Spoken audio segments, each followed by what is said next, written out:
આત્મદેવ આયા, તીર્થ ક્ષેત્રમાં સ્નાન કરવાની તૈયારી કરી, પણ પત્નીના વચન યાદ આવ્યા. પુરુષ કદાચ નરમ હોય ને, બોલવાનો બહુ વિવેક રાખવો. કોઈ દિવસ એવું અભિમાન ના રાખો. અમુક તો નથી કહેતા, હું તો લગ્ન કરીને આવે ને પછી ઘરમાં કોઈ મારું નામ બધાને ખબર જ હોય કે આને કોઈ તમારી નજીકમાં રહી તમારી સેવા કરે અને તમારું મૃત્યુ સુધારે એવું જીવન જીવો. અમુક ઉંમર પછી સ્વભાવ એવો ના કરી નાખો કે કોઈક તમને જોઈને દૂર જતું રહે. આત્મદેવ નદીમાં સ્નાન કર્યું, ભગવાનને પ્રાર્થના કરી, પ્રભુ મને સંતતિ આપો. વારંવાર વિનંતી કરી.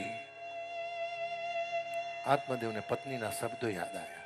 કારણ પુરુષ જ્યારે આત્મહત્યા કરે એની પાછળનું મૂળ કારણ એની ધર્મ પત્ની હોય છે, કાં તો પરિવારની અંગત વ્યક્તિ હોય છે, કાં તો કોઈક એવો સંગદોષ હોય છે કે વર્ષો પછી પરિવારને ખબર પડે આના કારણે એને આત્મહત્યા કરી.